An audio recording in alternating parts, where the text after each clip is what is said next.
मैं पिछले 500 वर्षों से गहरे पहाड़ों में छिपकर साधना कर रहा था।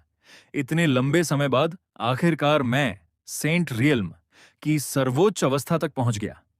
अपनी इस उपलब्धि पर गर्व करते हुए मैं पहली बार घाटी से बाहर निकला, लेकिन बाहर निकलते ही मेरा सामना एक 10,000 साल पुराने डेमन लॉर्ड से हो गया। हम दोनों अपने अपने युग के सबसे शक्तिशाली अस्तित्व थे, इसलिए हमारे बीच ऐसी भीषण लड़ाई छिड़ी कि मानो पूरा आकाश कांप उठा और सूरज तक धुंधला पड़ गया। लेकिन युद्ध समाप्त होते ही दानव सम्राट बिना कुछ कहे तुरंत अपने ठिकाने पर लौट गया और उसी रात एकांत साधना में चला गया। वहीं दूसरी ओर मैं अपनी टूटी हुई तलवार हाथ में लिए डर के मारे कांप रहा था। उसी पल मेरे मन में पहली बार यह शक पैदा हुआ कि कहीं मेरे साथ जुड़ा हुआ सिस्टम किसी बेहद घटिया दुनिया से तो नहीं आया। वरना भला ये कैसे हो सकता था कि 500 साल तक साधना करने के बाद भी मैं एक छोटी सी सफेद सांपनी तक को नहीं हरा पाया। सच्चाई समझ आने के बाद मैंने तय कर लिया कि अब मैं साधना वाधना छोड़कर आराम की जिंदगी जीऊंगा। एक दिन हमेशा की तरह घाटी में टहलते हुए मुझे एक लावारिस बच्ची मिली। जिज्ञासावश मैंने अपनी आध्यात्मिक शक्ति से उसकी जांच की और अगले ही पल मेरी आंखें सदमे से फैल गईं। उसके शरीर में खून की एक भी बूंद नहीं बची थी, लेकिन हैरानी की बात यह थी कि वह फिर भी जिंदा थी। उस छोटे से चमत्कार को देखते हुए मेरे मन में उसे अपनी बेटी बनाकर पालने का विचार आ गया।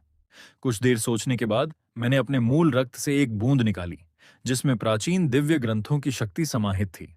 जैसे ही आखिरी रक्त ऋण उस बच्ची के सीने में समा गया, उसी क्षण आसमान में सप्तर्षिमंडल बिग डिपर के सातों तारे एक साथ चमक उठे।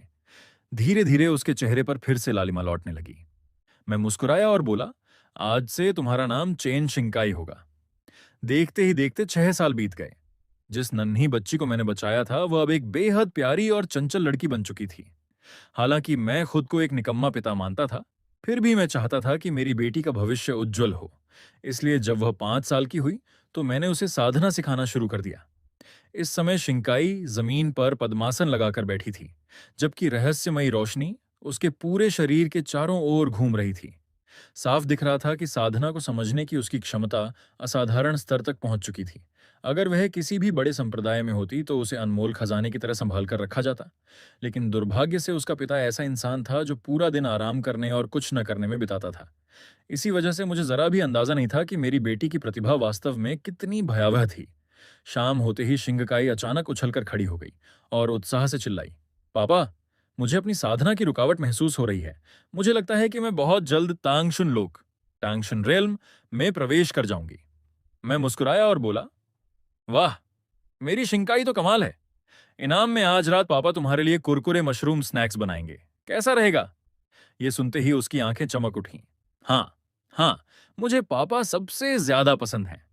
ये कहकर वह खुशी खुशी उछलती कूदती हमारी लकड़ी की झोपड़ी की ओर दौड़ गई। उसकी मासूम पीठ को दूर जाते हुए देखकर मेरा दिल पूरी तरह सुकून से भर गया। उधर पहाड़ के दूसरी तरफ एक बुरी तरह घायल भूरा भालू अपनी जान बचाकर भाग रहा था। वह इतना थक चुका था कि आखिरकार पहाड़ की तलहटी में बेहोश होकर गिर पड़ा। न जाने कितना समय बीत गया। आखिरकार भालू की आंख खुली। जैसे ही उसने सामने देखा, एक छोटी सी मानव लड़की बड़ी उत्सुकता से उसे घूर रही थी। उसे देखते ही भालू सतर्क और शत्रुतापूर्ण हो गया। हालांकि वह अभी सिर्फ एक बच्ची थी, लेकिन उसकी साधना पहले ही तांगशुन लोक तक पहुंच चुकी थी। अगर वह जिंदा रही और आगे भी ऐसे ही बढ़ती रही तो भविष्य में मानव जाति को एक और संत महापुरुष सेंट वेनेरेबल मिल जाएगा। उसे याद आया कि उसने 300 साल तक जिस दुर्लभ आध्यात्मिक जड़ी बूटी को पाला था उसे इंसानों ने चुरा लिया था। ये सोचते ही उसके दिल में गुस्सा भर गया। इंसानों ने मेरी अनमोल जड़ी बूटी चुरा ली। अगर मैं उनके भविष्य के एक संत महापुरुष को अभी मार दूं तो मेरा नुकसान पूरा हो जाएगा। यह सोचकर भालू ने अपने शरीर में बची हुई आखिरी शक्ति इकट्ठी करनी शुरू कर दी। लेकिन वह कुछ कर पाता उससे पहले ही शिंकाई अपनी मासूम आवाज में चिल्लाई, पापा जल्दी आइए, ये भालू लगता है जाग गया है। फिर उसने बिल्कुल मासूम अंदाज में एक और बात जोड़ दी, और अगर इसके साथ कोई बड़ा भालू भी हो तो उसे भी मार दीजिए। जैसे ही उस भूरे भालू ने जरा सी भी हत्या की मंशा दिखाई, उसे अचानक अपने ऊपर एक भयानक दबाव महसूस हुआ। उसका पूरा शरीर बेकाबू होकर कांपने लगा। उधर मैं भी बिल्कुल लापरवाह नहीं था। सालों पहले उस छोटी सी सफेद सांपनी से मिली हार का सदमा अभी तक मेरे मन से गया नहीं था। इसलिए मैंने बहुत सावधानी से अपनी आध्यात्मिक शक्ति द्वारा उस भालू की जांच की। जांच करने पर पता चला कि वह बेहद कमजोर और गंभीर रूप से घायल था। असल में उसकी ताकत मेरी बेटी से बस थोड़ी सी ही ज्यादा थी। यह देखकर मैंने राहत की सांस ली। मैं आराम से उसके पास गया और उसके पीछे हल्की सी लात मार दी। भूरा भालू तो अभी दया की भीख मांगने ही वाला था कि तभी शिंकाई ने उत्सुकता से पूछा, पापा, ये साधारण भालू है या फिर कोई दानवीय पशु?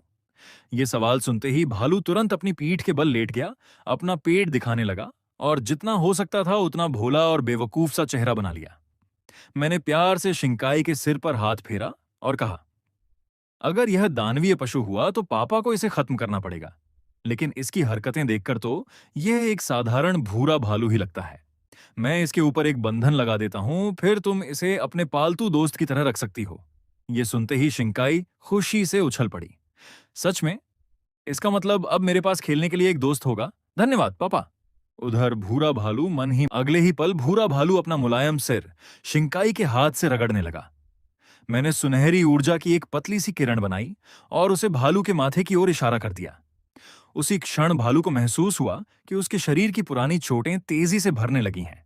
मैंने कहा, मैंने इसके शरीर के अंदर एक प्रतिबंध, रिस्ट्रिक्शन लगा दिया है। अगर इसने कभी भी तुम्हें नुकसान पहुंचाने की सोची तो इसे असहनीय पीड़ा झेलनी पड़ेगी। शिंकाई खुशी से ताली बजाने लगी। वाह, कितना बढ़िया। चलो छोटे ग्रे, मैं तुम्हें वे फलों के पेड़ दिखाती हूं जिन्हें मैंने खुद लगाया है। भूरे भालू की हिम्मत नहीं हुई कि वह मना करे, इसलिए वह चुपचाप उस छोटी लड़की के पीछे जंगल की गहराइयों में चल पड़ा। चलते चलते अचानक उसके मन में एक खतरनाक विचार आया। अगर मैं किसी तरह इस इंसानी बच्ची को अपने काबू में कर लूं, तो क्या मैं अप्रत्यक्ष रूप से उस भयानक संत महापुरुष को भी नियंत्रित नहीं कर सकता? भालू अभी इसी कल्पना में खोया हुआ था कि अचानक उसने देखा, शिंकाई रुक गई। वह लगभग उससे टकरा ही गया था। उसके दिल में तुरंत घबराहट भर गई। ये छोटी लड़की अचानक क्यों रुक गई? अगर गलती से भी मैं इससे टकरा गया तो मेरी 10 जिंदगियां भी इसकी कीमत चुकाने के लिए काफी नहीं होंगी। जैसे ही उसके मन में शिंगकाई के प्रति गुस्से की हल्की सी भावना पैदा हुई, उसका दिल बेकाबू होकर जोर जोर से धड़कने लगा, मानो अगले ही पल फट जाएगा। दर्द इतना भयानक था कि वह जमीन पर गिर पड़ा और उसका पूरा शरीर बुरी तरह तड़पने लगा। काफी देर बाद जाकर वह असहनीय दर्द खत्म हुआ। अब उसकी हालत मरे हुए कुत्ते जैसी हो चुकी थी।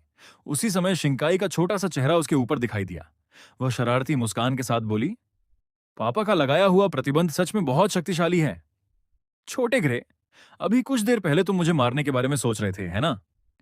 हालांकि भूरा भालू डर से कांप रहा था, फिर भी उसने मासूम और अनजान बनने की पूरी कोशिश की। उसका मजेदार चेहरा देखकर शिंकाई खिलखिलाकर हंस पड़ी। छोटे ग्रे, अगर मैंने पहले कई बार पापा को नहीं रोका होता तो क्या तुम्हें लगता है कि वो तुम्हें टुकड़े टुकड़े नहीं कर देते? ये कहते हुए उसने प्यार से उसके मुलायम सिर पर हाथ फेरा। पता नहीं क्यों, लेकिन मेरे पापा दानवीय पशुओं से बहुत नफरत करते हैं। ये सुनते ही भूरा भालू तुरंत घुटनों के बल बैठ गया। शिंकाई ने शांत स्वर में कहा, उठ जाओ। मुझे खेलने के लिए कोई चाहिए, लेकिन मुझे धोखा बिल्कुल पसंद नहीं है। पापा हमेशा कहते हैं कि दोस्तों को एक दूसरे के साथ ईमानदार होना चाहिए। फिर वह मुस्कुराई और बोली, लेकिन तुम मेरे दोस्त नहीं हो, तुम तो मेरे पालतू हो। भूरा भालू वहीं का वहीं स्तब्ध रह गया। शिंकाई आगे बोली, इसलिए मुझे तुम्हारे साथ ईमानदार रहने की जरूरत नहीं है, लेकिन तुम्हें हमेशा मेरे साथ सच बोलना होगा, समझे? उसी पल भूरे भालू को एहसास हो गया कि बुद्धि के मामले में यह छोटी लड़की उससे कई गुना आगे थी। उसके मन में आने वाली हर छोटी बड़ी चाल, हर साजिश शिंकाई पहले ही समझ जाती थी। अब उसके मन में सिर्फ एक ही सवाल था, आखिर कैसा माहौल होगा जहां ऐसी डरावनी छोटी बच्ची पैदा हुई? इस सवाल का जवाब उसे बहुत जल्दी मिल गया, क्योंकि शिंकाई उसे किसी फलों के बाग में नहीं ले गई, बल्कि वह उसे एक छिपी हुई गुफा के सामने ले आई। अंधेरी गुफा के प्रवेश द्वार को देखते ही भालू के खून में छिपा डर जाग उठा।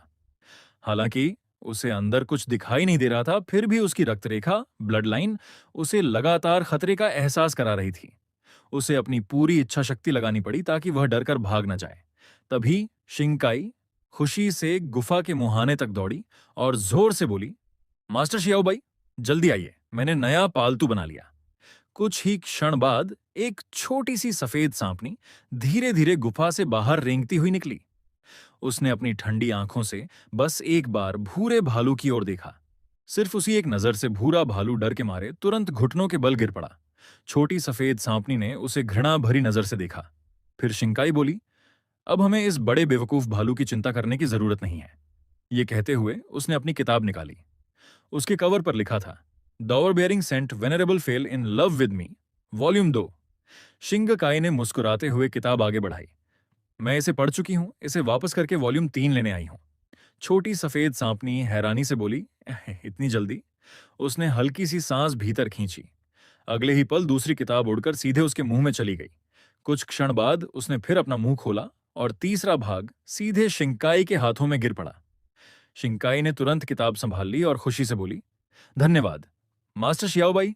फिर उसके चेहरे पर चिंता के भाव आ गए। ओह हाँ मास्टर, पिछले 6 महीनों से मैं पापा को तरह तरह के इशारे दे रही हूं। मैंने उनसे खूब प्यारी प्यारी हरकतें की, रोई भी, लेकिन फिर भी वो मुझे यह बताने को तैयार नहीं है कि मेरी मां कौन है। अब मुझे क्या करना चाहिए? छोटी सफेद सांपनी ने शांत स्वर में जवाब दिया, देर सबेर वह जरूर कोई गलती करेगा, उसी समय सच सामने आ जाएगा। शिंकाई ने आज्ञाकारी ढंग से सिर हिलाया। ठीक है मास्टर।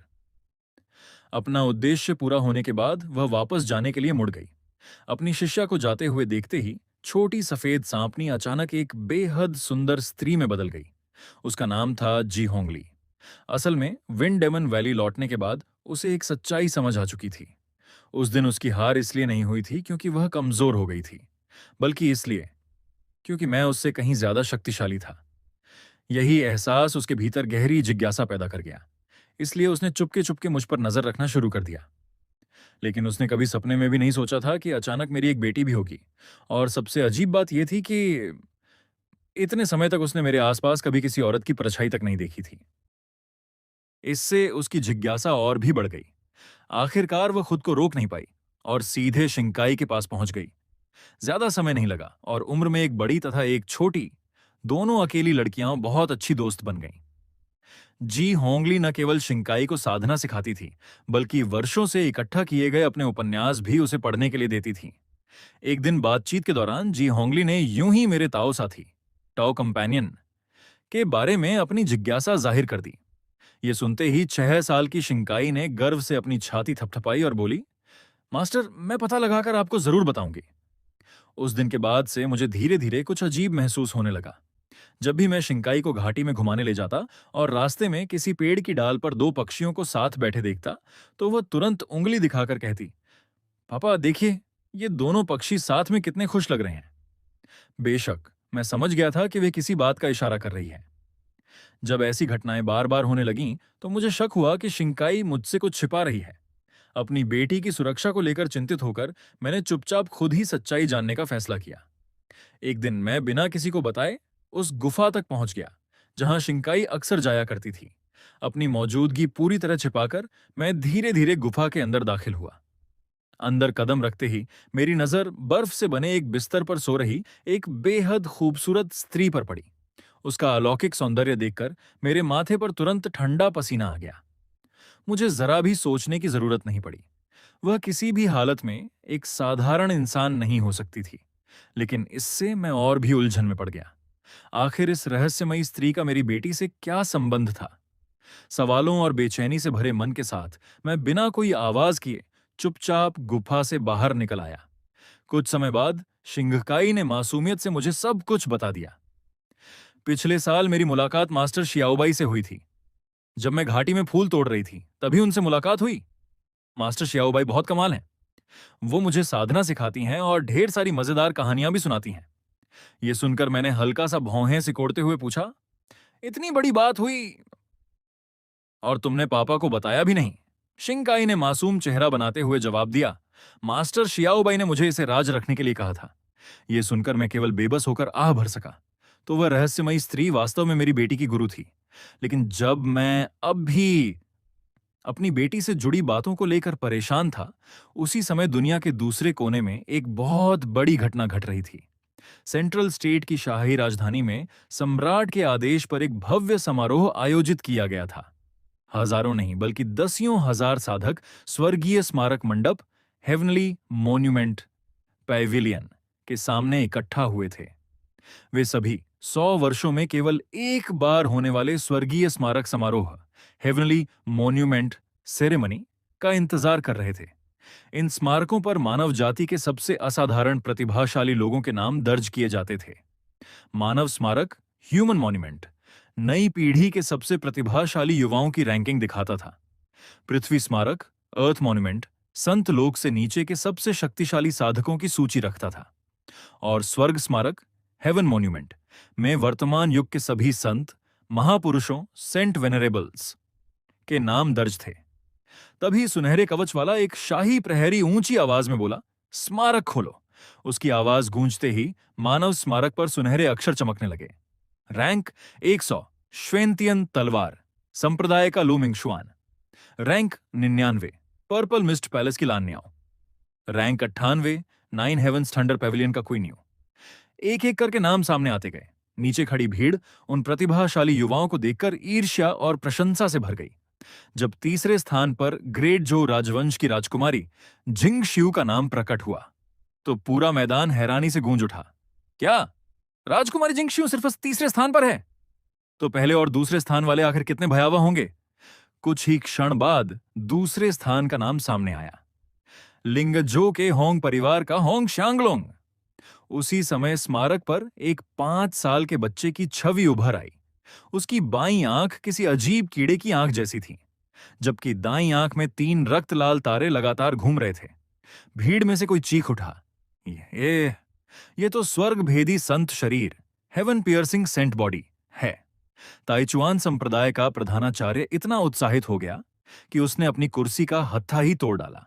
वह कांपती आवाज में बोला, सिर्फ स्वर्ग भेदी संत शरीर ही नहीं, इसके अंदर तो सुप्रीम ब्लड भी मौजूद है। इसी बीच मानव स्मारक उसकी प्रतिभा के स्रोत का पता लगाने लगा। यह देखकर होंग परिवार का मुखिया होंग त्यानके अचानक आगे बढ़ा और एक विशाल काला पर्दा हवा में उछाल दिया। भीड़ दंग रह गई। क्या होंग परिवार का मुखिया मानव स्मारक की शक्ति में हस्तक्षेप करना चाहता है? लेकिन अगले ही पल मानव स्मारक की सुनहरी रोशनी ने उस काले पर्दे को पल भर में चीरकर टुकड़े टुकड़े कर दिया। दृश्य फिर से साफ दिखाई देने लगा। अब सबने देखा, 2 नवजात शिशु एक दूसरे के पास लेटे हुए थे। उनमें से एक बच्ची के ऊपर एक विशाल रक्त मोती तैर रहा था, जो लालच से उसके शरीर का सारा खून सोख रहा था। जब उसके शरीर से खून की आखिरी बूंद भी निकल गई, तभी उसके भीतर से एक गहरे लाल रंग का रक्त मोती बाहर निकला। वही था पौराणिक सुप्रीम ब्लड। जैसे ही वह प्रकट हुआ, एक आदमी ने उसे बेरहमी से छीन लिया और जबरदस्ती उस नवजात लड़के के शरीर में प्रत्यारोपित कर दिया। पूरा मैदान गुस्से से फट पड़ा। जानवर! उसने अपने बेटे की प्रतिभा बढ़ाने के लिए अपनी ही बेटी का सारा खून निकाल लिया। लेकिन इसके बाद जो हुआ, उसने सबको पूरी तरह स्तब्ध कर दिया। मानव स्मारक धीरे धीरे नंबर 1 प्रतिभाशाली का नाम दिखाने लगा। सबसे पहले उस पर लिखा था होंग युए चान, लेकिन देखते ही देखते वह नाम अचानक मरोड़ खाने लगा। अगले ही पल वह पूरी तरह बदल गया। उसकी जगह एक नया नाम चमक उठा, चेन चिंकाई। यह दृश्य देखते ही पूरा मैदान पागलों की तरह चिल्लाने लगा। बदल गया, नाम बदल गया, नंबर 1 प्रतिभाशाली का नाम बदल गया। पूरा मैदान अवाक रह गया। नाम सचमुच बदल चुका था। हर कोई जानता था कि मानव स्मारक इमोर्टल वर्ल्ड से आया हुआ दिव्य खजाना है, जो किसी भी व्यक्ति की वास्तविक उत्पत्ति और पहचान का स्वयं पता लगा सकता है। अगर किसी का नाम उसमें बदल जाए तो इसका केवल एक ही मतलब होता था, उस व्यक्ति ने अपनी पुरानी पहचान से पूरी तरह नाता तोड़ लिया है। होंग त्यान के द्वारा अपनी ही बेटी के साथ किए गए अमानवीय अत्याचार का सच भी सबके सामने आ चुका था। इस अपमान और शर्म के कारण पूरा होंग परिवार गुस्से में समारोह छोड़कर चला गया। जब मानव स्मारक की सुनहरी रोशनी पूरी तरह गायब हुई, तब जाकर धीरे धीरे भीड़ शांत हुई। इसके बाद अर्थ मूवमेंट की रैंकिंग शुरू हुई। रैंक 79 शुआनेंग संप्रदाय की प्रमुख यिंग झूझू। मानव स्मारक की तुलना में पृथ्वी स्मारक की रैंकिंग में बहुत कम बदलाव हुए थे। जैसा कि सभी ने अनुमान लगाया था, पहला स्थान अब भी ग्रेट जो राजवंश के चुनफेंग के पास ही था। पृथ्वी स्मारक समाप्त होते ही सबसे बड़ा और सबसे महत्वपूर्ण क्षण आ पहुंचा। स्वर्ग स्मारक हेवन मॉन्यूमेंट। पूरा मैदान एकदम शांत हो गया। हर किसी ने अपनी सांसें रोक लीं। धीरे धीरे सुनहरे अक्षर प्रकट होने लगे। रैंक 12 यूनफू के संत प्रभु चू हुईजो। ये देखते ही पूरे मैदान में हलचल मच गई। चू हुईजो पिछले लगभग 3000 वर्षों में पहले ऐसे व्यक्ति थे जिन्हें संसार का पहला संत सेंट माना गया था। वह इस युग में संत लोक तक पहुंचने वाले पहले साधक भी थे, इसलिए उनका अंतिम स्थान पर होना अपने आप में कोई हैरानी की बात नहीं थी। लेकिन समस्या कुछ और थी। पिछले समारोह में उनकी रैंक 11वीं थी। इस बार वह 12वें स्थान पर पहुंच गए थे, यानी कोई नया संत उनसे भी अधिक शक्तिशाली बन चुका था। यह सोचते ही पूरे मैदान में सन्नाटा छा गया। एक एक करके परिचित नाम सामने आते गए और हर नए नाम के साथ माहौल और भी भारी होता गया। आखिरकार दूसरे स्थान का नाम भी सामने आ गया, लेकिन सुनहरी रोशनी अभी भी बह रही थी। इसका मतलब था पहला स्थान अभी बाकी था। अब पूरे मैदान में ऐसी खामोशी थी कि किसी की सांस तक सुनाई दे सकती थी। कुछ क्षण बाद आखिरी सुनहरी पंक्ति धीरे धीरे उभर कर सामने आई। रैंक 1, चैन छेंग्युन। उसी समय मैं घाटी में टहल रहा था, तभी शिंकाई की प्यारी आवाज ने मेरे विचारों को तोड़ दिया। पापा, आप क्या सोच रहे हैं? जब से खाना बनाना शुरू किया है तब से आपका ध्यान कहीं और है। मैंने उसकी ओर देखा और मुस्कुराकर कहा, पापा तुमसे एक बात पूछना चाहते हैं। जिस मास्टर शियाओबाई की तुम हमेशा बात करती हो, उन्हें कोई खास चीज पसंद है क्या? ये सुनते ही शिंकाई की आंखें उत्साह से चमक उठीं। पापा, तो आप पूरे समय मास्टर शियाओबाई के बारे में सोच रहे थे? मैंने हंसते हुए उसके सिर पर हाथ फेरा। बिल्कुल, वह तुम्हारी गुरु है। बड़ों का सम्मान करना चाहिए, इसलिए मैं उनसे मिलकर उनका धन्यवाद करना चाहता हूं। यह सुनते ही शिंकाई ने निराश होकर सिर झुका लिया। धीरे से बुदबुदाई, मैं तो समझी थी कि आखिरकार पापा को सब समझ आ गया। फिर उसने सिर उठाया और बोली, मास्टर शियाओबाई को सबसे ज्यादा मजेदार और अनोखी चीजें पसंद हैं। पिछली बार मैंने उन्हें अपने हाथ से बनाया हुआ टिड्डे का खिलौना दिखाया था। वह उसे देखकर बहुत खुश हुई थीं। यह सुनकर मैं सोच में पड़ गया। अचानक मेरे दिमाग में एक अच्छा विचार आया। अगली सुबह मैं शिंकाई को लेकर उसकी गुरु से मिलने निकल पड़ा। उधर युनझो के आसमान में एक बूढ़ा आदमी उड़ती हुई तलवार पर खड़ा था। उसके हाथ में खून जैसी लाल रंग की एक जेड की पटिया थी। लग रहा था जैसे वह किसी चीज का स्थान खोज रहा हो। कुछ देर बाद उसने अचानक अपनी दिशा बदल दी और तेजी से विंड डेमन वैली की ओर उड़ गया। उसी समय मैं और शिंकाई भी गुफा के सामने पहुंच चुके थे।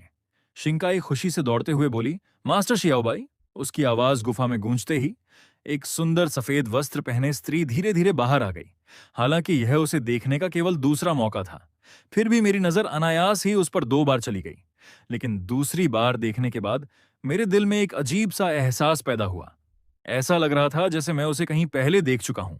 उधर सफेद वस्त्रों वाली स्त्री भी चुपचाप मुझे देख रही थी। वह मन ही मन सोच रही थी, यह आदमी पहले से भी ज्यादा शक्तिशाली हो गया है।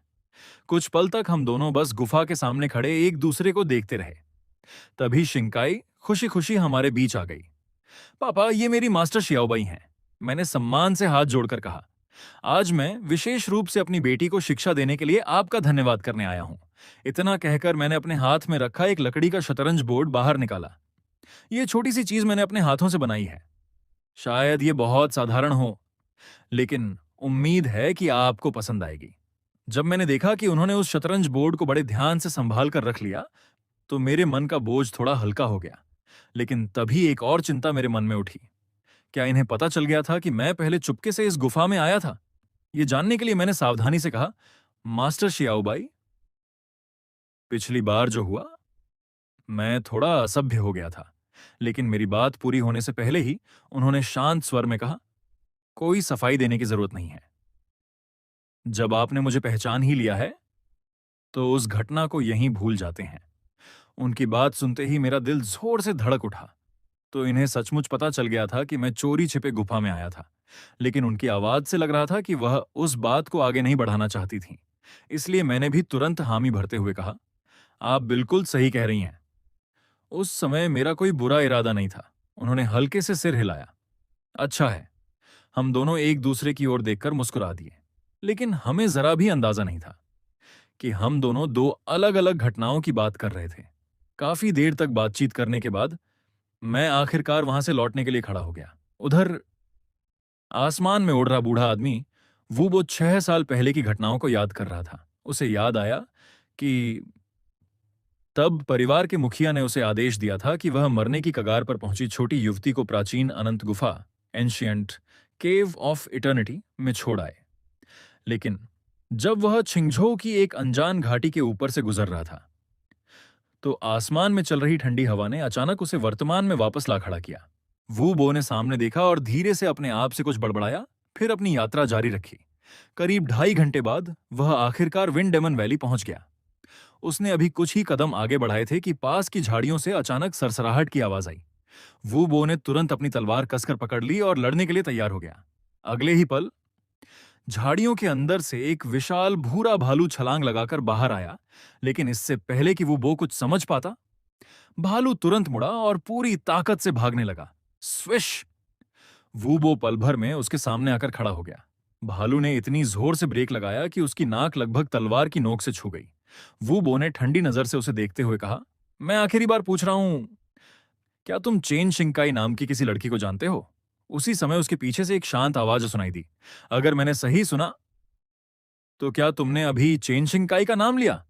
वूबो तुरंत पीछे मुड़ा। वहां एक युवा खड़ा था, लेकिन उसके शरीर से साधना की जरा सी भी आभा महसूस नहीं हो रही थी। वूबो ने आंखें सिकोड़ते हुए पूछा, तुम कौन हो?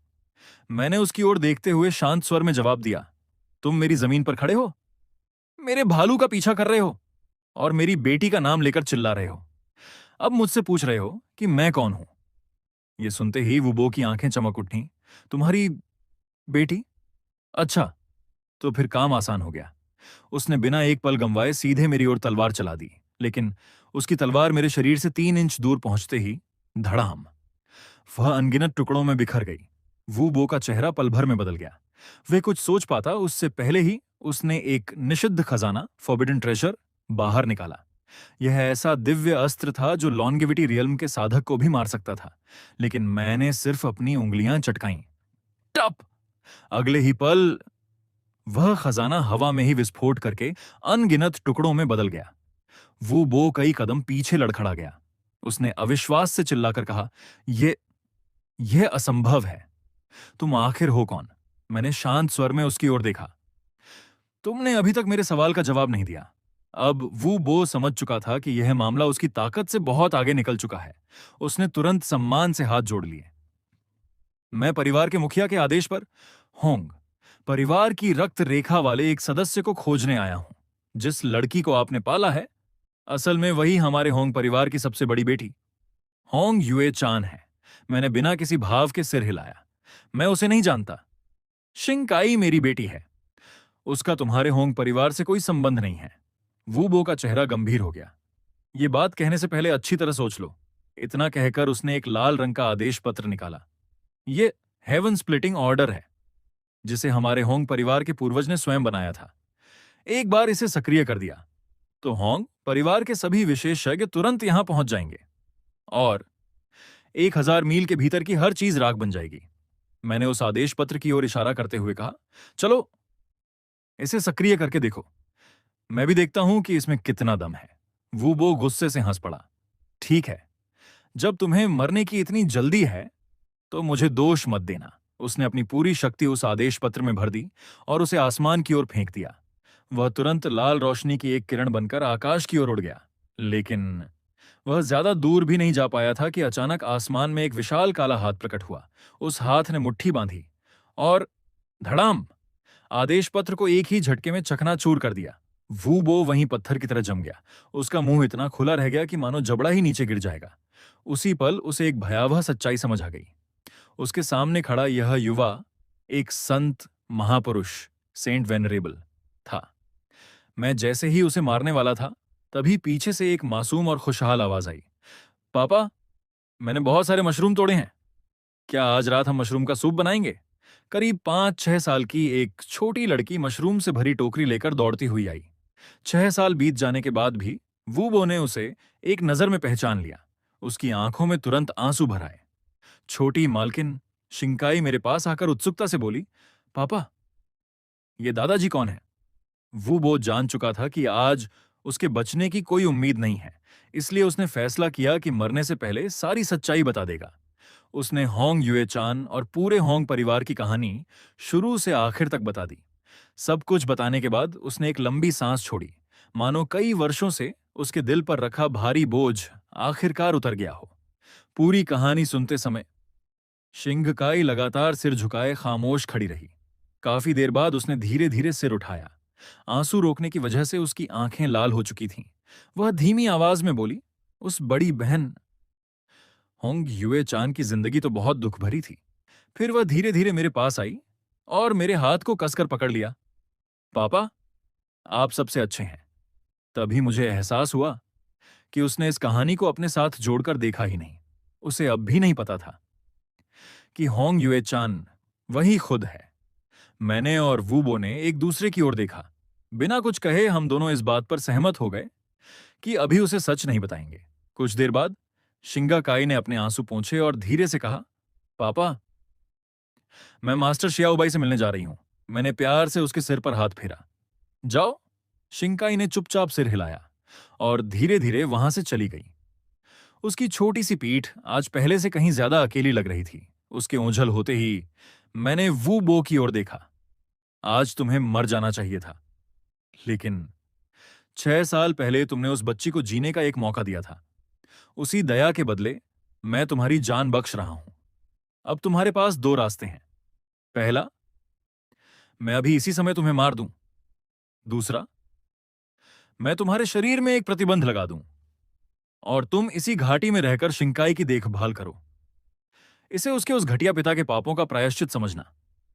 वू बो ने बिना एक पल सोचे जवाब दिया, मैं यहीं रहना चुनता हूं और जीवन भर छोटी मालकिन की सेवा करूंगा।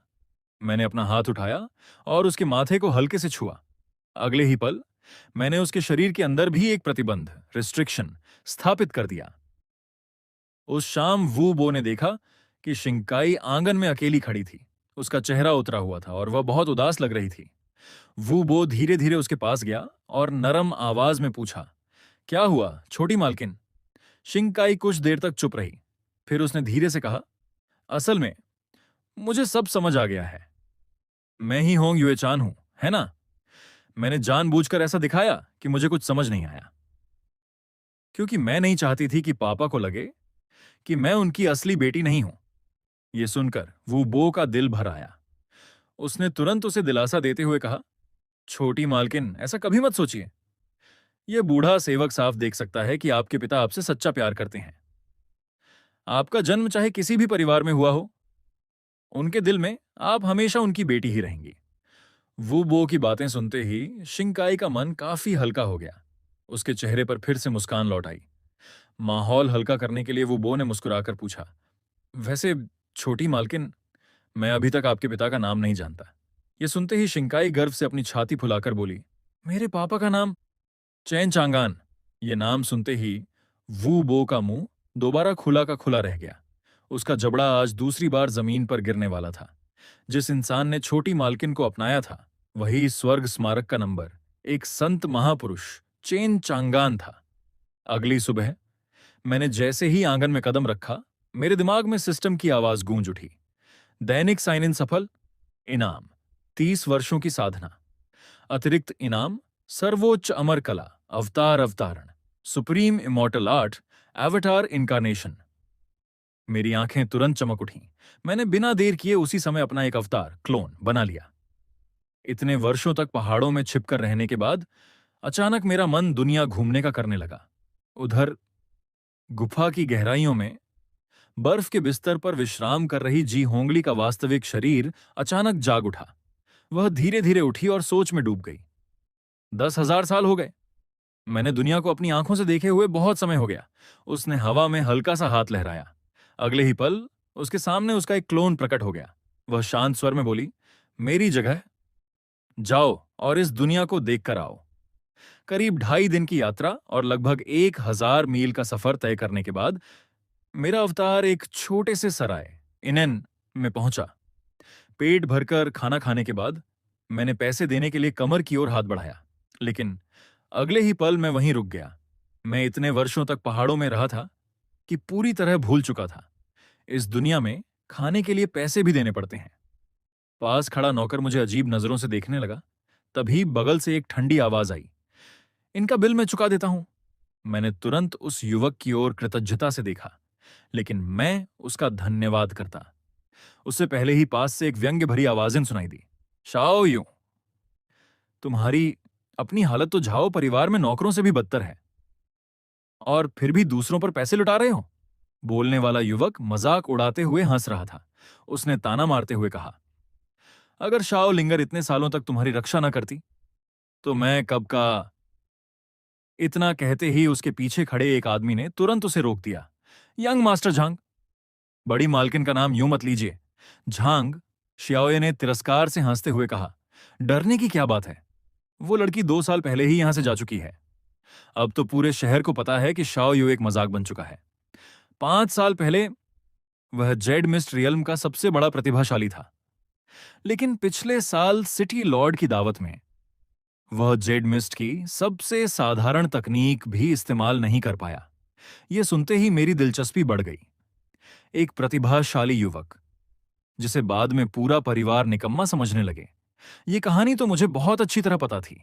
हालांकि मेरा अवतार केवल तांगशुन रियल्म के मध्य चरण में था, फिर भी यहां मौजूद सभी जेड मिस्ट रियल्म के साधकों से कहीं अधिक शक्तिशाली था।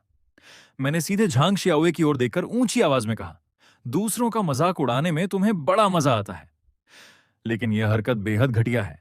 झांग शियाओए का चेहरा तुरंत ठंडा पड़ गया। उसने बिना कुछ कहे सीधे मेरी ओर एक आक्रमण मंत्र छोड़ दिया। लेकिन स्विश, मैं अपनी जगह से गायब हो चुका था। झांग शियाओए ने गुस्से से दांत पीसते हुए पूछा, तुम हो कौन?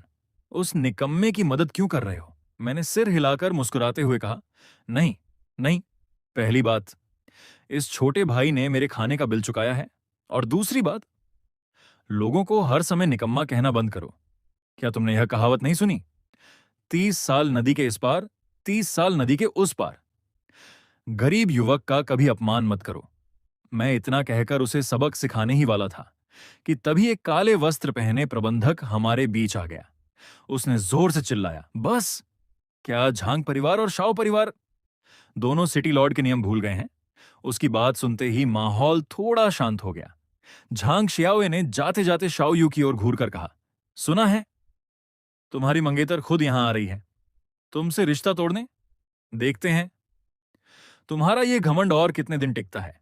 इतना कहकर वह अपने लोगों के साथ वहां से चला गया। उनके जाने के बाद मैं और शाओ यू सराय से बाहर निकल आए। जाने से पहले उसने सम्मानपूर्वक झुककर कहा, गरीब युवक का अपमान मत करो। मैं आपकी ये बात कभी नहीं भूलूंगा महोदय। फिर वह अकेला ही वहां से चला गया। मैं उसकी जाती हुई पीठ को देख रहा था कि तभी मेरी नजर उसकी उंगली में पहनी हुई एक साधारण सी कांस्य अंगूठी पर पड़ी। अचानक मेरे मन में एक विचार आया, अगर मैं भविष्य के इस नायक को अभी से अपने साथ जोड़ लूं तो मेरी रिटायरमेंट की जिंदगी कितनी आरामदायक हो जाएगी। यह सोचते ही मैंने तुरंत खुद पर अदृश्य होने का मंत्र डाल दिया और चुपचाप उसके पीछे चल पड़ा। शाम ढल चुकी थी। शाओ यू ने सिर झुकाकर अपनी उंगली की कांस्य अंगूठी को देखा और बोला, मास्टर याओ, मुझे नहीं लगता कि वो सज्जन बुरे इंसान थे। अचानक अंगूठी से सफेद धुएं की एक पतली लहर बाहर निकली। कुछ ही क्षणों में वह एक बूढ़े व्यक्ति की आत्मा का रूप ले चुकी थी। मास्टर याओ ने गंभीर स्वर में कहा, वह अच्छे हैं या बुरे, यह अभी कहना मुश्किल है, लेकिन वह इंसान बेहद रहस्यमयी है। खासकर जब हम सराय से बाहर निकले, मैंने साफ देखा उसकी नजर मेरी छिपने वाली इस कांस्य अंगूठी पर कुछ पल के लिए ठहर गई थी। संभव है उसे पहले ही मेरे अस्तित्व का पता चल चुका हो। शाओ यू चौंक गया। लेकिन मास्टर, आपने तो कहा था कि लॉन्गेविटी रियल्म से नीचे का कोई भी साधक आपको महसूस नहीं कर सकता। मास्टर याओ ने गंभीरता से सिर हिलाया। यही बात मुझे सबसे ज्यादा परेशान कर रही है। उस आदमी की गहराई मैं बिल्कुल भी नहीं समझ पा रहा। यहां तक कि मैं उसकी असली साधना का स्तर भी नहीं देख सकता। शाओ यू चुप हो गया। तभी मास्टर याओ के चेहरे का रंग अचानक बदल गया। उन्होंने फुसफुसाकर कहा, कोई आ रहा है। इतना कहते ही उनका आत्मिक शरीर तुरंत वापस उसी कांस्य अंगूठी के अंदर समा गया।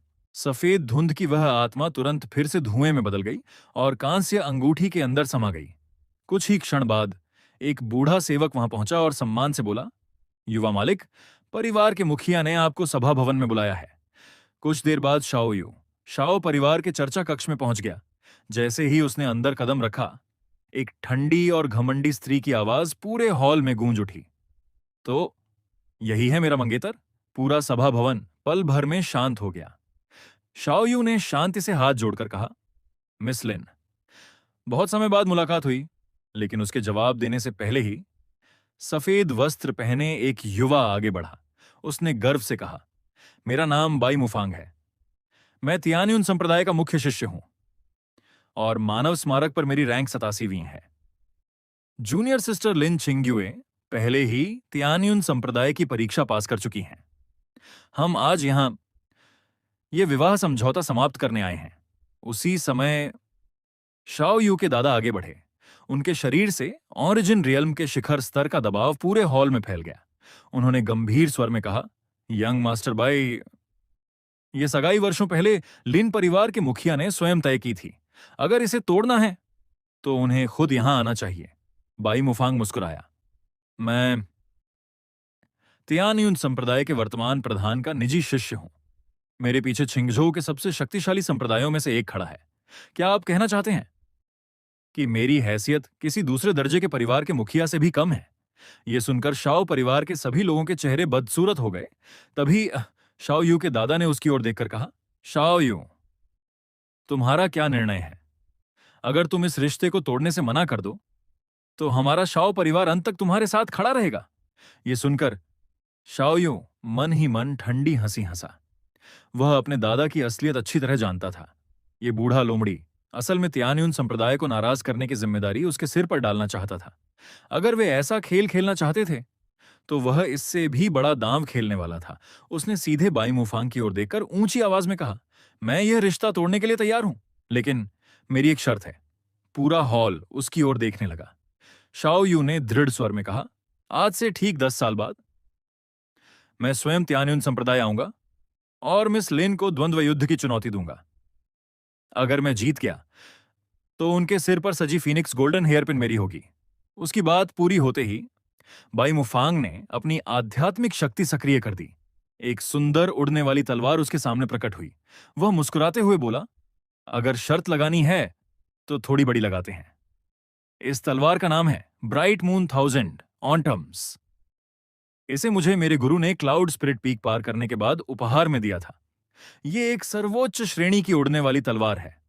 10 साल बाद अगर तुम जीत गए तो यह तलवार तुम्हारी होगी, लेकिन अगर तुम हार गए तो मुझे शाओ परिवार का श्वेनतियन कड़ाहा जुआनटियन कॉल्ड्रन चाहिए।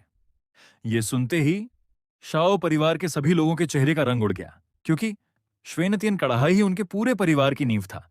लेकिन कोई उसे रोक पाता। उससे पहले ही शाओ यू ने अपनी उंगली काट ली। उसकी खून की एक बूंद लाल रोशनी बनकर आसमान की ओर उड़ गई। वह जोर से बोला, सौदा पक्का। तियानयुन संप्रदाय के लोग जैसे ही चले गए, शाओ यू के दादा गुस्से से फट पड़े। बेवकूफ लड़के, किसने तुम्हें शाओ परिवार की धरोहर को दांव पर लगाने का अधिकार दिया? शाओ यू ने शांत स्वर में जवाब दिया, दादाजी, चिंता मत कीजिए, मुझे पता है मैं क्या कर रहा हूं। इतना कहकर वह बिना पीछे देखे वहां से चला गया।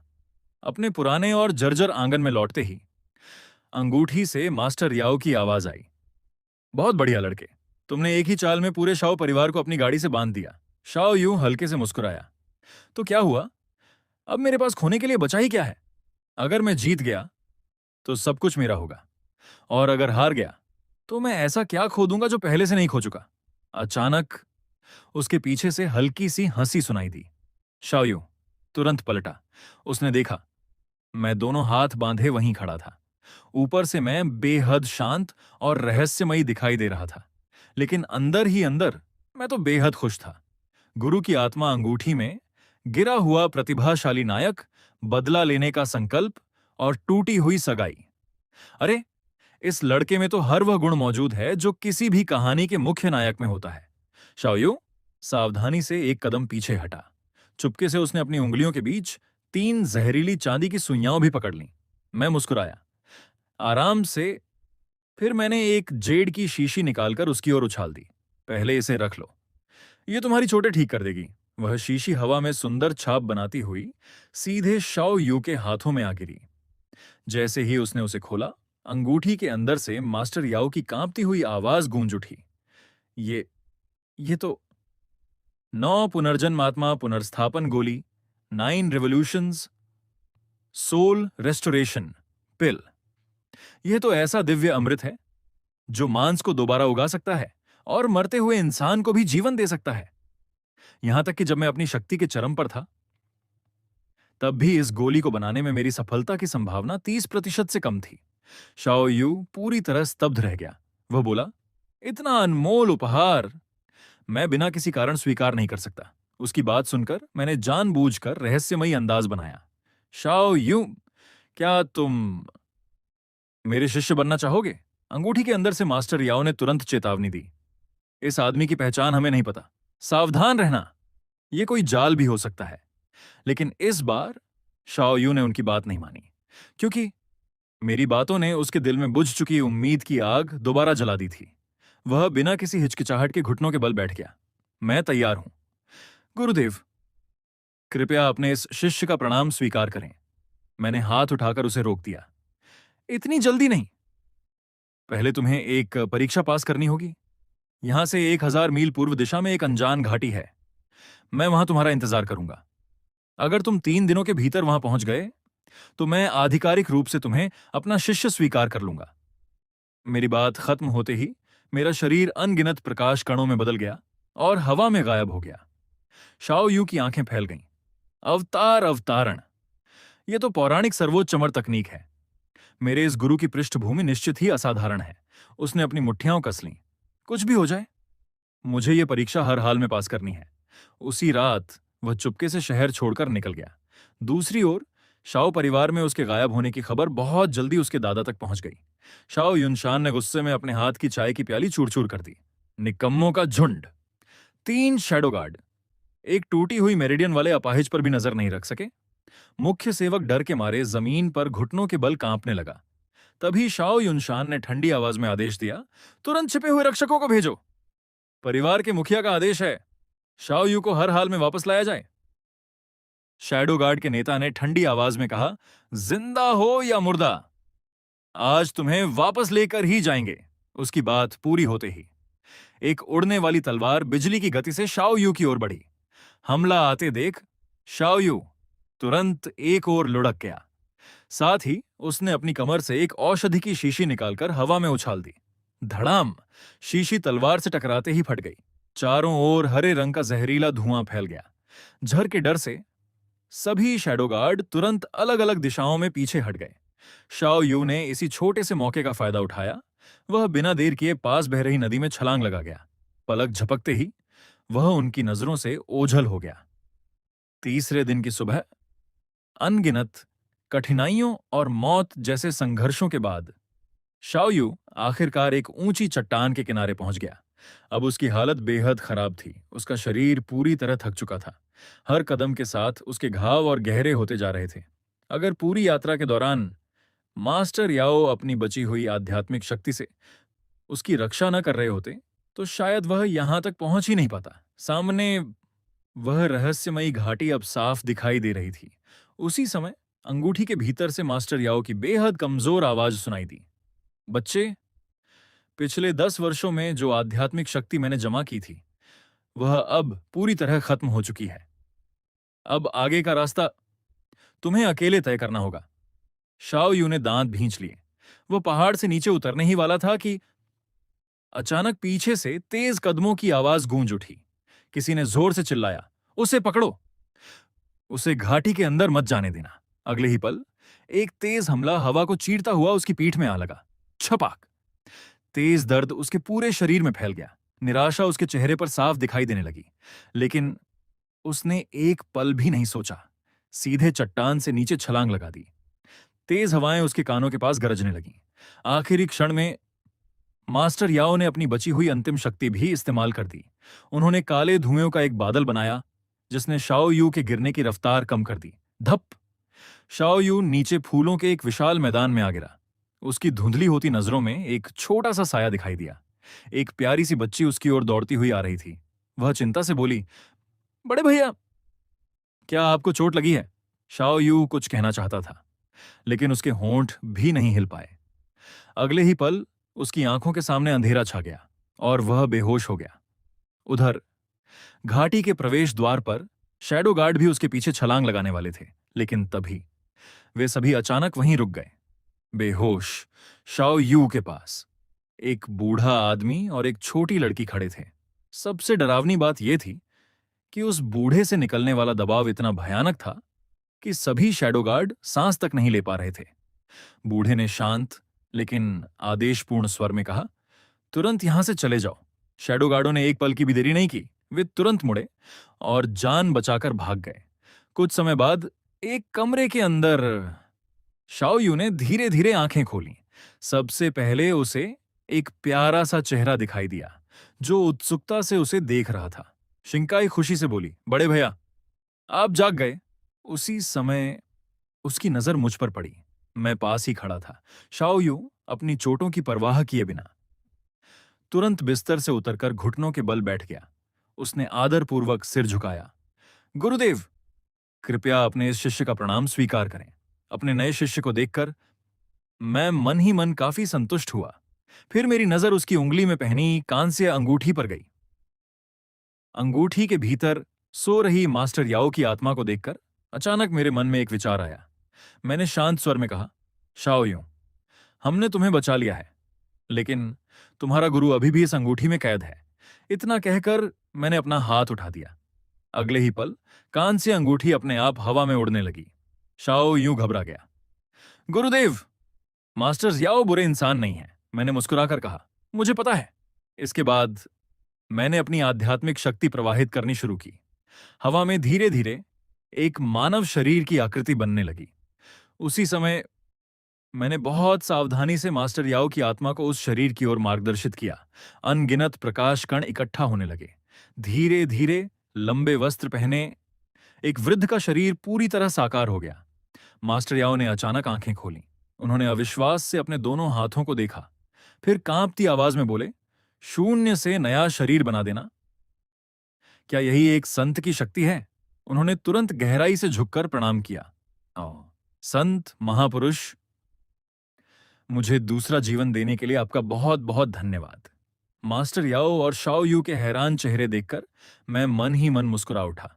जैसा सोचा था, नायक की कहानी अभी शुरुआती चरण में ही है। मेरी थोड़ी सी ताकत दिखाना ही इन्हें पूरी तरह चौंकाने के लिए काफी था। इसके बाद मैंने शाओ यू को एक छोटी चीनी मिट्टी की शीशी दी। यह जीवन सृजन गोली, लाइफ क्रिएशन पिल है। तुम्हारी मेरिडियन बुरी तरह क्षतिग्रस्त है। इसे खाकर कुछ दिन आराम करो। इतना कहकर मैं शिंकाई के साथ कमरे से बाहर निकल गया। कुछ दिन बीत गए। जीवन सृजन गोली खाने के बाद शाओयू की ताकत तेजी से बढ़ने लगी। हर दिन वह मेरे द्वारा सिखाई गई 9 हेवंस थंडर मैनुअल की साधना करता। एक दोपहर खाना खाने के बाद मैं आराम से झूला कुर्सी पर लेटा झपकी ले रहा था। तभी सिस्टम की आवाज सुनाई दी। डिंग, सिस्टम अपडेट सफल। होस्ट ने सफलतापूर्वक पहला शिष्य स्वीकार कर लिया है। पेड ट्रेनिंग फंक्शन अनलॉक हो गया। सिस्टम का इंटरफेस तुरंत बदल गया। उसमें एक नया आइकन दिखाई दिया। मैंने उत्सुकता से उसे खोला और सारी जानकारी ध्यान से पढ़ने लगा। कुछ ही देर बाद मैं पूरी तरह स्तब्ध रह गया। यह तथाकथित पेड ट्रेनिंग फंक्शन असल में मेरे शिष्यों को पालतू पेट की तरह गिनता था। और सबसे महत्वपूर्ण बात, जब भी कोई शिष्य एक निश्चित विकास स्तर तक पहुंचता, सिस्टम मुझे ऐसा इनाम देता जिससे मेरी ताकत सीधे दोगुनी हो जाती। मेरी आंखें उत्साह से चमक उठीं। अगर ऐसा है तो क्या मैं बस लगातार शिष्य बनाता रहूं और हमेशा के लिए अजय नहीं बन जाऊंगा? ये विचार आते ही मैंने तुरंत एक और अवतार तैयार कर लिया। उधर शाओ परिवार के सभा भवन में एक शैडो गार्ड घुटनों के बल बैठा कांप रहा था। परिवार प्रमुख, कृपया हमें क्षमा कर दीजिए। उस घाटी की रक्षा करने वाला बूढ़ा कम से कम लॉन्गेविटी रियल्म की आधी सीढ़ी तक पहुंच चुका था। हम उसके सामने कुछ भी नहीं कर सके। शाओ युआन शान ने गुस्से से मेज पर मुक्का मारा। बकवास! कोई लॉन्गेविटी रियल्म का विशेष एक साधारण घाटी की रखवाली क्यों करेगा? तुम लोग सिर्फ बहाने बना रहे हो। उसी समय बाहर से तेज कदमों की आवाज आई। एक लगभग 16-17 साल की लड़की भागती हुई अंदर आई। वह थी शाओ लिंगर। उसने घबराकर पूछा, भैया शाओ यू कहां है? शाओ युआन शान ने भौहें सिकोड़ लीं। लिंगर, तुम अचानक वापस क्यों आ गई? लिंगर ने पूरे हॉल पर नजर दौड़ाई, फिर दोबारा पूछा, दादाजी, भैया शाओ यू कहां है? कमरे का माहौल अचानक भारी हो गया। उसकी नजर घुटनों के बल बैठे शैडो गार्ड पर पड़ी। फिर उसने अपने दादा के उदास चेहरे को देखा। उसके दिल में एक बुरा अंदेशा पैदा हुआ। वह तुरंत मुड़ी और पास खड़ी अपनी परिचित दासी के कंधे पकड़ लिए। क्वेयर, मुझे सच सच बताओ, क्या हुआ है? दासी ने कांपती आवाज में सिर झुकाकर कहा, मिस, युवा मालिक शाओ यू, उन्हें त्यान्युन संप्रदाय के लोगों ने अपनी सगाई तोड़ने पर मजबूर कर दिया। यह सुनकर शाओ लिंगर ने धीरे से अपने वस्त्रों के भीतर से एक सुंदर लकड़ी का डिब्बा निकाला। उसने उसे कसकर अपने सीने से लगा लिया। उस डिब्बे के अंदर एक जीवन सृजन गोली, लाइफ क्रिएशन पिल, रखी हुई थी।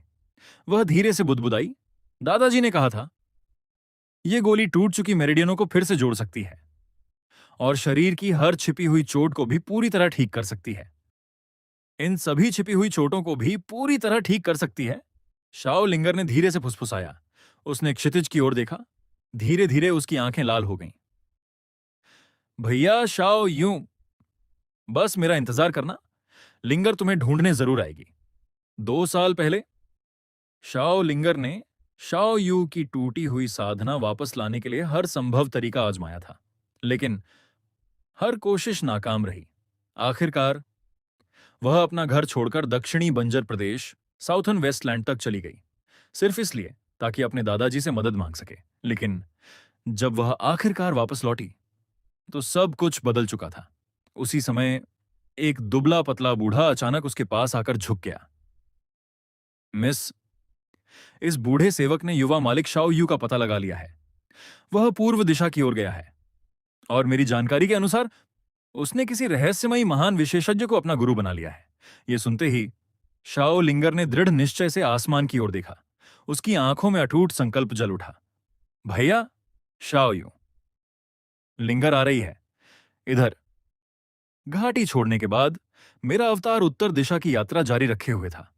मैं जहां भी किसी छोटे शहर से गुजरता, वहां भाग्य के नए पुत्र, चाइल्ड ऑफ डेस्टिनी, की तलाश करता। लेकिन ऐसे व्यक्ति को ढूंढना समुद्र में सुई खोजने जैसा था। आखिर में मैंने सब कुछ किस्मत पर छोड़ दिया। एक दिन मैं छिंग्यांग नगर की पूर्वी बाजार गली में पहुंचा।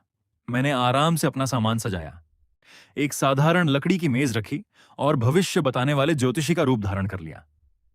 पूरा दिन गुजर गया, लेकिन कोई भी ऐसा व्यक्ति नहीं मिला जो मेरा शिष्य बनने योग्य हो। जब मैं निराश होकर अपना सामान समेटने ही वाला था, तभी एक व्यक्ति मेरी मेज के सामने आकर रुक गया। उसने विनम्रता से पूछा, महाशय, क्या आप मेरे लिए एक अक्षर का अर्थ बता सकते हैं? मैंने सिर उठाकर देखा। लगभग 15 साल का एक किशोर मेरे सामने खड़ा था, लेकिन न जाने क्यों उसे देखते ही मेरा दिल एक पल के लिए धड़कना भूल गया। मैंने मुस्कुराकर पूछा, कौन सा अक्षर? उस लड़के ने ब्रश उठाया और कागज पर एक शब्द लिखा, हान हान। उसी क्षण मेरे दिमाग में सिस्टम का स्टेटस पैनल खुल गया। भाग्य मूल्य, डेस्टिनी वैल्यू, 100 पूर्ण अंक। मैं कुछ क्षण के लिए दंग रह गया। मेरे पहले शिष्य शाओ यू का भाग्य मूल्य सिर्फ 85 था, लेकिन इस बच्चे का भाग्य पूरे 100 अंक था। मेरा दिमाग तुरंत तेजी से सोचने लगा। कुछ देर बाद मैंने भविष्यवाणी शुरू की। यह अक्षर शुरुआत में बहुत शक्तिशाली दिखाई देता है, लेकिन अंतिम रेखा अचानक समाप्त हो जाती है। इसका अर्थ है कि बहुत जल्द तुम्हारे जीवन में एक बड़ी विपत्ति आने वाली है। यह सुनते ही हान यू का चेहरा बदल गया। उसने लगभग अनजाने में अपने कपड़ों के भीतर छिपी जेड की लौकी को छू लिया। दोस्तों, अगले कुछ दिनों तक सिर्फ हमारी पुरानी स्टोरीज के अगले पार्ट्स ही मेरी नजरों से नहीं बची। उम्मीद है आप मन ही मन और सपोर्ट ऐसे ही बनाए रखेंगे। लगता है मिलते हैं अगले भाग्यवान बच्चे को पहले ही कोई बड़ा अवसर मिल चुका है। मैंने शांत स्वर में आगे कहा, लेकिन चिंता मत करो, इस अक्षर का ऊपरी भाग सघन है और निचला भाग खुला हुआ। यह संकेत देता है पहले कठिनाइयां से आएंगी, फिर महान सफलता मिलेगी। तुम्हारे भाग्य में लिखा है कि बहुत जल्द तुम्हें एक उपकारी व्यक्ति मिलेगा। वही तुम्हें इस संकट से बाहर निकालेगा, और अगर तुम इस परीक्षा को पार कर गए तो भविष्य में तुम्हारी कोई सीमा नहीं होगी। यह सुनकर हान यू ने राहत की सांस ली। उसने झुककर कहा, महाशय, आपकी कृपा के लिए धन्यवाद। फिर उसने जेब में हाथ डाला। बताइए, आपकी फीस कितनी है? लेकिन जब उसने सिर उठाया, मैं वहां से गायब हो चुका था। एक अंधेरे कोने में छिपकर मैं चुपचाप उसे देखता रहा। मन ही मन सोचने लगा, भाग्य का ऐसा पुत्र जबरदस्ती शिष्य नहीं बनाया जा सकता। अगर मैंने ऐसा किया तो उसके मन में सिर्फ नाराजगी पैदा होगी। अगर मुझे उसका गुरु बनना है तो पहले मुझे वही उपकारी व्यक्ति बनना होगा जिसका उल्लेख उसकी किस्मत में लिखा है। हान्यू धीरे धीरे वहां से चली गई और मैं अदृश्य होने की कला का उपयोग करके चुपचाप उसके पीछे पीछे चलता रहा।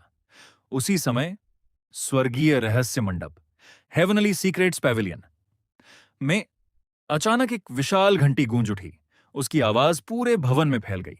एक वृद्ध ने गंभीर चेहरे के साथ एक मध्यम आयु के साधक को बुलाया। उन्होंने कहा, अमर कलाकृतियों इमॉर्टल आर्टिफैक्ट्स की रैंकिंग अपडेट हो गई है। 10वें स्थान पर मौजूद हेवन कंट्रोलिंग नामक दिव्य कलाकृति प्रकट हो चुकी है। इतना कहकर उन्होंने एक पीला कागज उसकी ओर फेंका। इस पर उस दिव्य कलाकृति का अनुमानित स्थान लिखा है। जाकर जांच करो, लेकिन याद रखना, अगर वह किसी बड़े संप्रदाय, शक्तिशाली परिवार या महान झो राजवंश के हाथ में हो तो बिल्कुल हस्तक्षेप मत करना।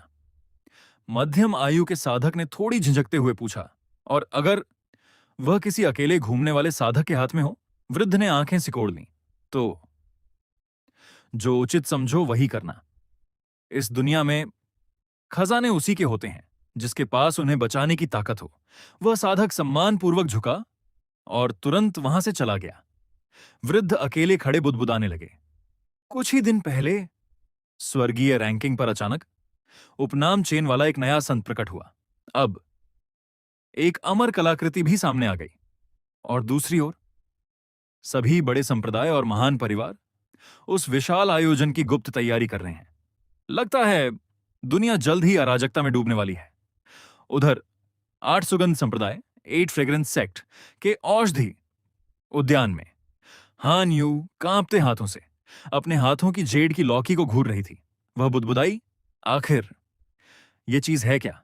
पहले वह सिर्फ अपने सुनसान आंगन को थोड़ा जीवंत बनाना चाहती थी, इसलिए उसने आध्यात्मिक द्रव की सिर्फ एक बूंद एक छोटे पौधे पर डाल दी।